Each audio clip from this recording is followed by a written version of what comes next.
Ditemukan satu box barang bukti KM50. Rumah Dinas Jenderal Besar digeledah petugas. Habib Rizik Syihab beberkan pihaknya sudah dapat bukti terbaru terkait kasus KM50. Saya mendukung pernyataan Kapolri di depan Komisi 3 DPR RI. Kalau ada novum baru, kami akan buka kembali kasus KM50. Nah sekarang novum barunya sangat banyak Pak. Salah satunya adalah tolong dicarikan di mana CCTV KM50. Karena yang menyitanya adalah orang Bapak, yang menyitanya adalah petugas, yang menyitanya adalah polisi. Udah gitu di dalam sidang Sambo, jaksa menyebutkan bahwa orang yang menyita CCTV kasus Sambo adalah orang yang sama yang menyita CCTV di KM50. Nah, kami minta kepada Bapak Kapolri, pernyataan keterangan dari jaksa penuntut umum Sambo itu dijadikan sebagai masukan, sebagai modal.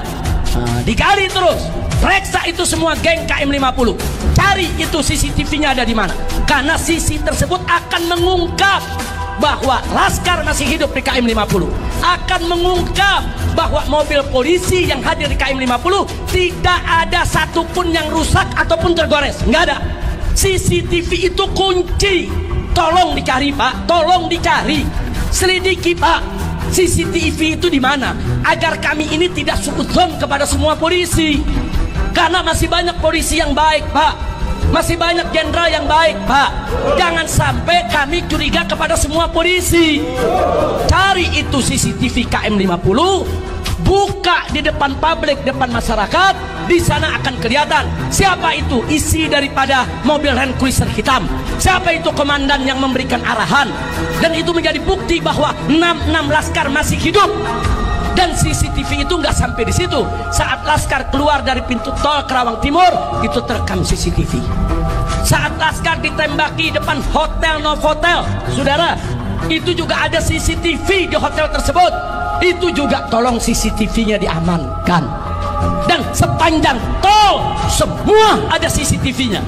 Dan di CCTV itu terlihat siapa saja petugas, saudara, yang hadir di KM50. Ini ya tetap jadi noda sejarah kalau tidak diselesaikan. Jadi apa yang disampaikan oleh ARS ya, Habib Rizik Syihab, jangan dianggap sebagai sesuatu yang mengingkari atau melanggar pembebasan bersyaratnya, karena kasusnya sendiri nggak jelas. Kalau kita mau jujur, masa semua statement dianggap berita bohong? Kan nggak bisa begitu.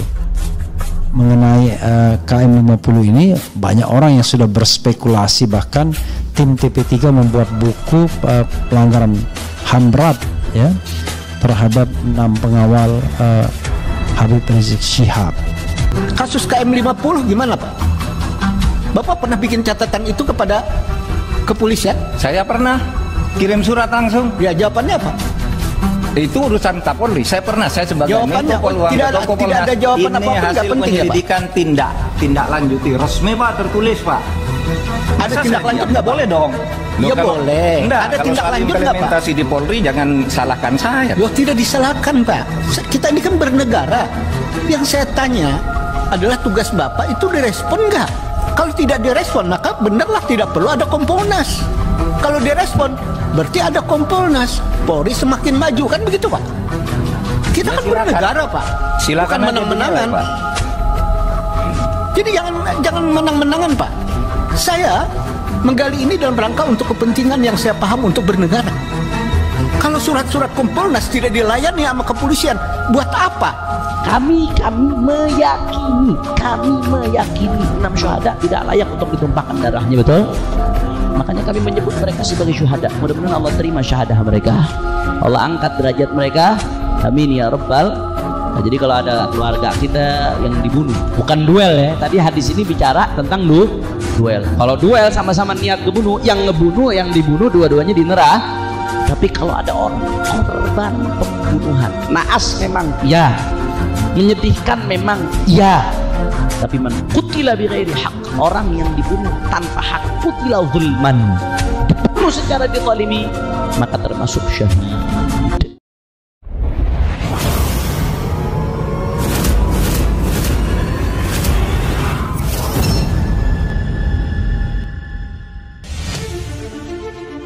Habib Rizik membeberkan kabar terbaru di mana pihaknya mengklaim telah mendapatkan mobil yang dipakai para pengawalnya sebelum peristiwa KM50 berlangsung.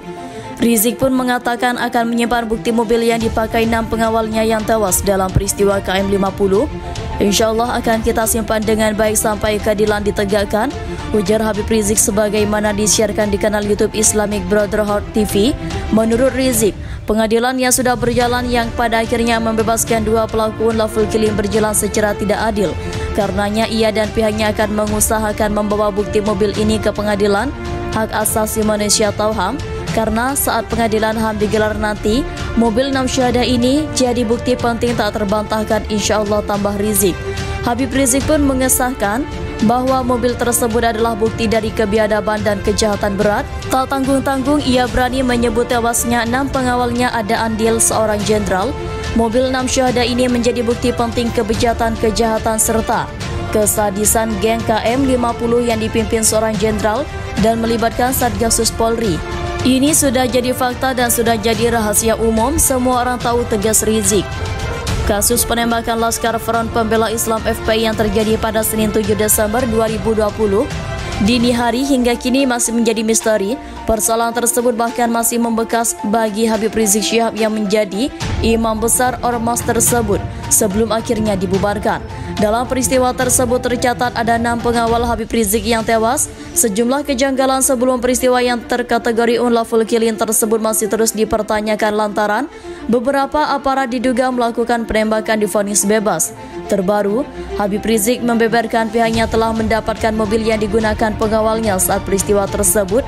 Ia menggemukakan saat ini mobil tersebut disimpan pihaknya sebagai bukti yang nantinya bisa digunakan untuk proses peradilan. Insya Allah akan kita simpan dengan baik sampai keadilan ditegakkan, ujarnya seperti disiarkan di kanal YouTube Islamic Brotherhood TV. Rizik kemudian menyinggung 2 pelaku unlawful killing yang divonis bebas. Ia menilai putusan tersebut tidak adil. Kekinian pihaknya sedang mengusahakan untuk membawa bukti tersebut ke Pengadilan Hak Asasi Manusia atau HAM. Karena saat pengadilan HAM digelar nanti, mobil 6 syuhada ini jadi bukti penting tak terbantahkan, insya Allah, katanya. Ia juga menyampaikan mobil tersebut menjadi bukti isu kebiadaban dan kejahatan berat yang dialami Laskar FPI. Bahkan ia menyatakan jika tewasnya 6 pengawal tersebut tak bisa dilepaskan dari andil seorang jenderal, mobil 6 syuhada ini menjadi bukti penting kejahatan serta kesadisan geng KM50 yang dipimpin seorang jenderal dan melibatkan Satgasus Polri. Ini sudah jadi fakta dan sudah jadi rahasia umum, semua orang tahu, katanya. Peristiwa KM50 di Tol Jakarta Cikampek yang terjadi pada 7 Desember 2020 silam hingga kini dinilai masih penuh misteri. Dalam peristiwa tersebut 3 polisi yakni Ibda Elwira Priyadi Z, Bribtu Fikri Ramadan, dan Ibda Yasmin Ohorela melakukan penembakan hingga mengakibatkan 6 Laskar FPI meninggal. Namun, Ibda Elwira Priyadi Z meninggal dunia sebelum disidangkan. Menurut surat dakwaan jaksa penuntut umum, Bribtu Fikri dan Ibda Yasmin menembak karena anggota Laskar FPI yang saat itu ditangkap melawan dan mengancam keselamatan mereka.